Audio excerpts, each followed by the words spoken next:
Soda drinks, they don't cost that much. I mean, it actually costs more for the cup than the fluid you stick in that cup. No way. If you can power through a large Dr. Pepper, you can get another one here in the United States. 20 things done in the USA but nowhere else. Looking forward to checking out this list. Just before we jump into the video, I'd really appreciate if you could hit the subscribe button. It massively helps out the channel. We're growing. Let's just jump straight into the video and press play. Today we're looking at 20 things that you could do in the United States but nowhere else. That's right, here in the United States we could do a lot of things that other countries shake their collective heads at in disgust or disbelief. Now there are a few of these items where you might sort of find them in other countries, but for the most part these are just US things.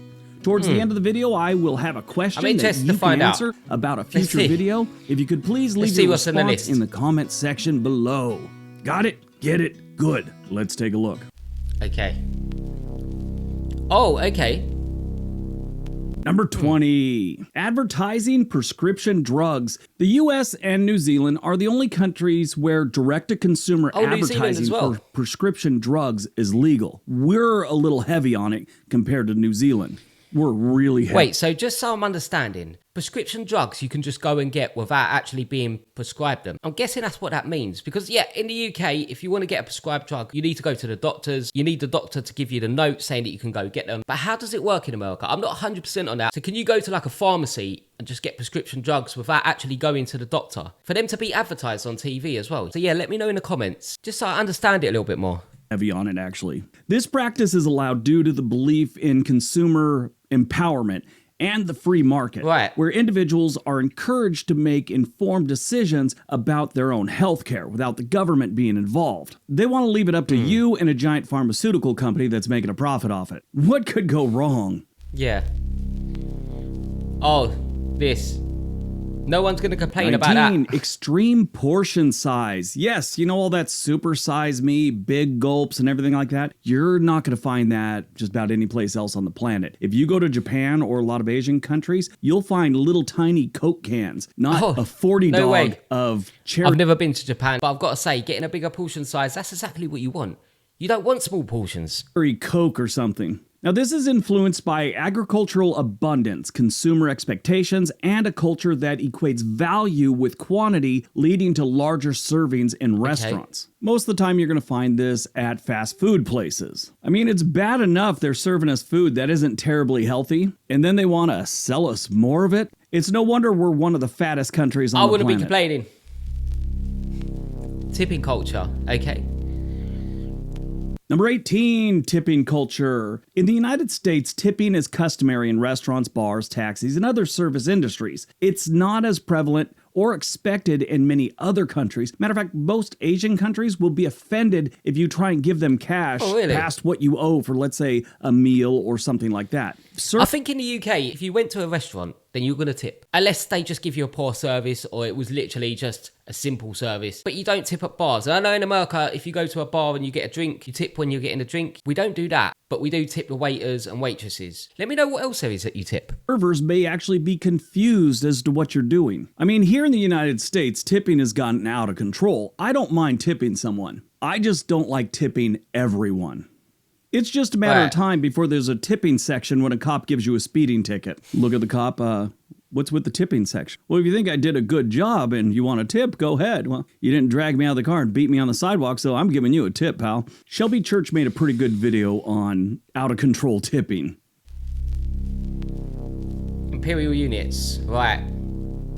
Number 17, imperial units. Most of the world uses the metric system, not the United States. We're not a bunch of sellouts, we're sticking with the imperial system. We like our miles, gallons, and Fahrenheit. Meters, centimeters. We're sticking with yards and feet. We should include that British thing and start using pounds miles also. Per hour. Yeah, while the rest of the world switched the metric system to make it easy, we decided I think we're just confused in the UK. We kind of use a little bit of everything. But yeah, miles per hour I use, yards I use. So it's a bit mixed up in the UK. That wouldn't make it easy on us, so we stuck with what we know. The imperial units now, back when I was a kid, probably, I don't know, 6th, 7th, 8th grade, something like that. So we're talking back in the early 80s. They were getting us ready to switch over to the metric system. Oh, really? And they were teaching it to us in school, and they said in a couple years we're going to switch to the metric system. But apparently Mississippi Georgia, Louisiana, Alabama, Arkansas, and West Virginia couldn't get it together. So they had to scrap the whole plan. I didn't know that. That's the first time I found out about that. I'll drive through everything. Number 16, drive through everything. Yes, the U.S. has an extensive culture of drive-through services. Sense. Not like just for fast food, but banks, pharmacies, liquor stores, even weddings in Las Vegas are now drive-through. Here in Portland, Oregon, we had a drive-through strip club during the pandemic. I'm not even kidding. How? Wow.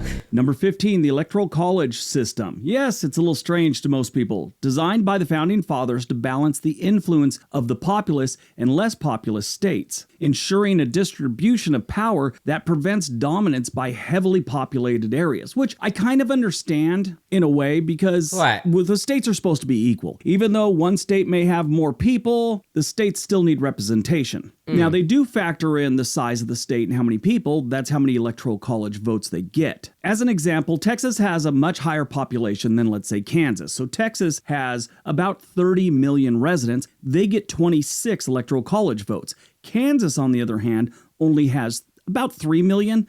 They get 7. So each state, depending on the amount of people they have, do have a little more power than other states. But at least everyone has some skin in the game this way. And stop typing. Those aren't the current numbers. Which brings me to my other point. As the census comes out, they change how many Electoral College votes you get, depending on what your population's doing. The map for the upcoming 2024 election, Texas has 40 Electoral College votes, and Kansas only has 6. They've actually gone down a little bit. Texas has gone up. Obviously, California, having the largest population, has the most votes with 54. One other little fact that I find strange there, 2 different states split their Electoral College votes, so they could go either way. They could both go Democrat, one could go Democrat, one could go Republican, they can both go Republican, whatever. And that is Nebraska and Maine. Interesting. Myself, I think they should split up the votes by the city versus rural areas, because they're always going to be different. They have different ways of life, they have different values, and they have different ideas of how this country should work. True. Still has to follow the population, but let's say you take California. Los Angeles gets 10 Electoral College votes, but you go out to the desert to the east of there where hardly anyone lives, maybe they at least get 1 vote. Same thing in Oregon. They get 8. Let's give Portland, where most of the people live, 5, and then split up the other 3.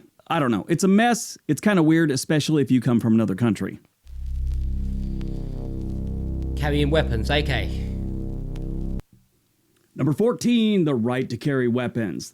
The U.S. has unique gun laws allowing citizens to own and carry firearms under the Second Amendment. This level of gun ownership and the variety of firearms available is not common in most developed countries that aren't in some sort of conflict. The Second Amendment is in the U.S. Constitution and it protects this right to bear arms. It's rooted in the country's history and culture of self-reliance and defense against tyranny. Oh, free refills.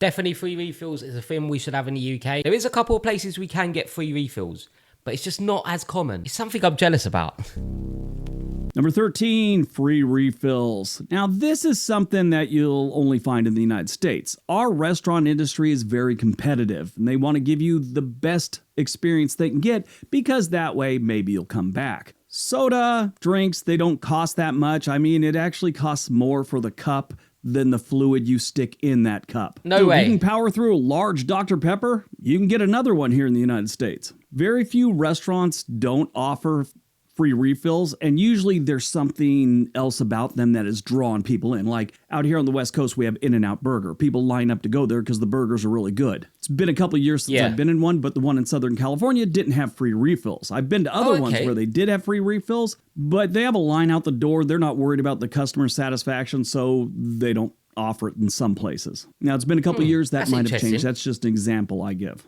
I live in Oregon now, and there's like 2 in the whole state. Okay, scholarships.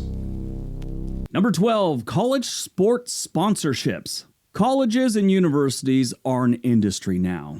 The sports is just one of the products they're selling. They're putting on a show. That show needs sponsors. That show needs advertisers. What do the athletes get out of this? Normally, they just get an education out of it. I do know there are some changes going on right now where they can get a cut of the advertising and stuff like that. Oh, That's really? not what this video is all about. That could be a 2-hour documentary by itself. The advertising and the sponsorships and college sports But you get your college is paid for. a billion-dollar industry. They hire the best coaches, they recruit the best players, not because they want to win, just to win. They want to win so they'll be on the national scene, which means bigger paydays for the university. Okay.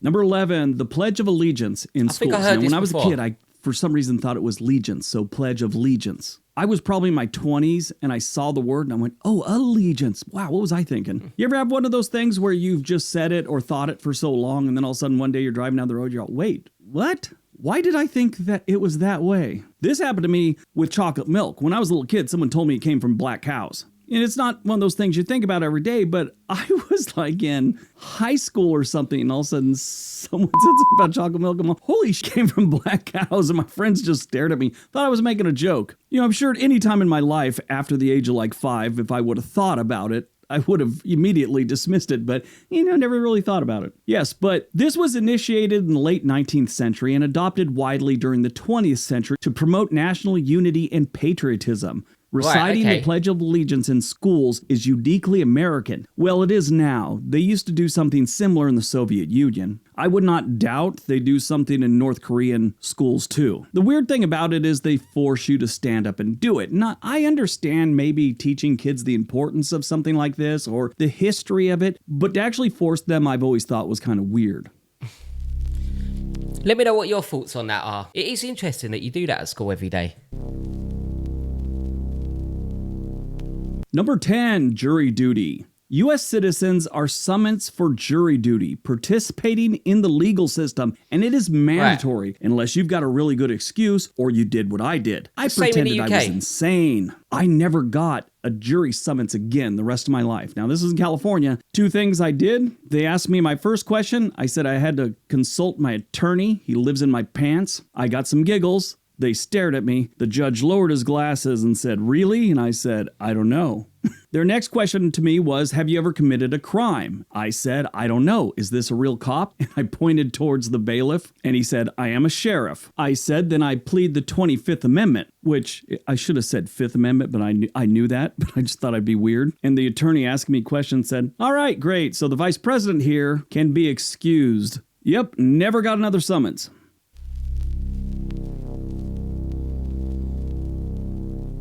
Number 9, going into debt to go to college. Yes, this is something that is very much a U.S. thing. Other countries do charge for universities and colleges, but nothing like we do. It's not an industry like we talked about earlier with the college sports. Most developed countries offer free college. In Germany, you have free college, plus the government pays your monthly rent. Here in the United States, you collect a massive amount of debt. So in the UK, 16 to 18, you're going to go to college, but most of it is going to be free for 16 to 18-year-olds. But university is a complete different world. That costs a lot of money. I didn't go to university. I opted for work instead. But I've got a lot of friends that did go to university, and yeah, it was a lot to pay for and a lot to pay back.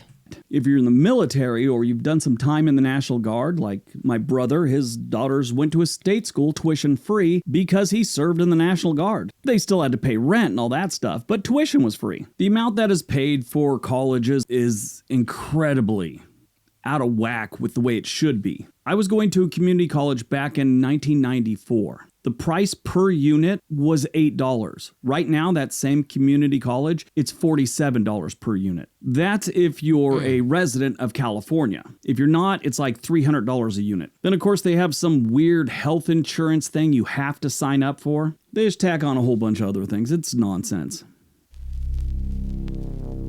Overworking. Number 8, overtime, or being overworked. The U.S. is considered to be one of the most overworked countries in the developed world. There are some countries like Japan and a few other ones where they do work harder than us, but we're up there. Most countries offer 6 weeks of paid vacation. You can get some vacation depending on your employer here, and I guarantee it's not 6 weeks a year. Wait, so how much is your holidays every year? I think I get just under 5 weeks a year of holiday from work. If I don't take the holiday, I'll lose it, but I am entitled to that time. And I think they take some days off for like Christmas and other bank holidays. But yeah, let me know in the comments, what do you get at your job?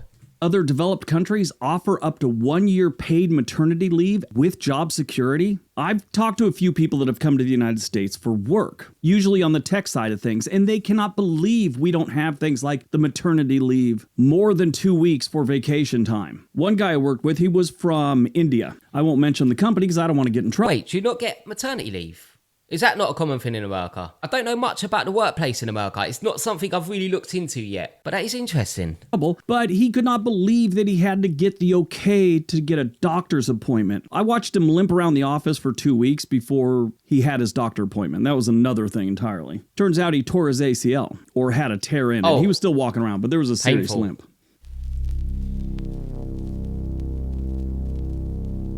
Okay. Number 7, same color money. Yes, in case you don't know, most other countries have different colored ink for their folding money. You know, $5 might be green and $10 might be red, $20 might be blue. Here in the United States, it's like we had a sale on green ink and we just stuck with it. I worked with they're all in their 20s and stuff like that, and they're college students when I was at Netflix. One day I pulled out a bunch of dollars and asked them if they could name the portraits on each one of the size currencies I had. $5, $10, $20 bill I think I had. They said George Washington for every single one of them. Nobody guessed any of the other ones. I even pointed to the $5 bill and he's known for ending slavery. And a mid-20-year-old college student said, Martin Luther King? I just looked at her and said, I weep for America.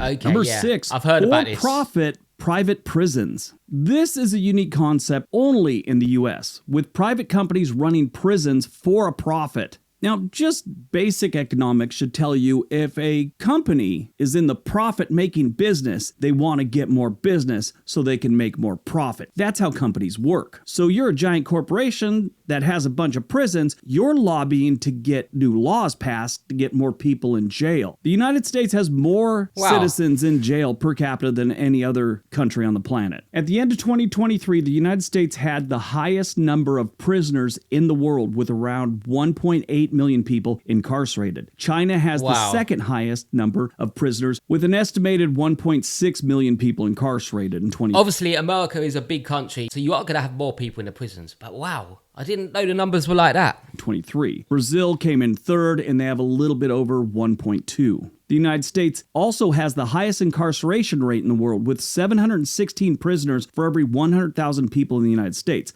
Other countries with a high incarceration rate include Turkmenistan has 583, and the U.S. Virgin Islands have 542 for every 100,000 residents. There's been many cases where judges have been in cahoots with some of these prisons, and they've gone to jail for it. I remember one, I think it was in Alabama or Louisiana, where they had a youth prison. They were paying a judge kickbacks for sending the youths to the prison. No way. So teenagers were getting 30 days in jail for being out after curfew. They brought a knife to school, they get 3 months in prison for it. It was just weird stuff. Finally, a reporter started doing some digging, and it all came tumbling down. Right. Number 5, Black Friday. High frequency of sales and discounts. The U.S. has a consumer culture with frequent sales events like Black Friday, Cyber Monday, and extensive discounting practices. You don't find this in other places in the world. It's a price, that's the price, it's sticking with. They might haggle with you, but they don't run discounts or sales, things like that. While doing some reading, I did find out that if it's a harbor where cruise ships come into, you'll find some there, but they're really catering to the Americans by doing that. Americans can't pass up a sale. My wife's one of them. If she's standing out the door right now and hears me say sale, she's trying to figure out where it is. Okay. Number 4, writing the date beginning with the month. Other countries write the date in the format of day, month, year. Yeah, we do. To us, that format is just weird, but turns out we're the weird ones. It's quite common to write the day first everywhere else on the planet.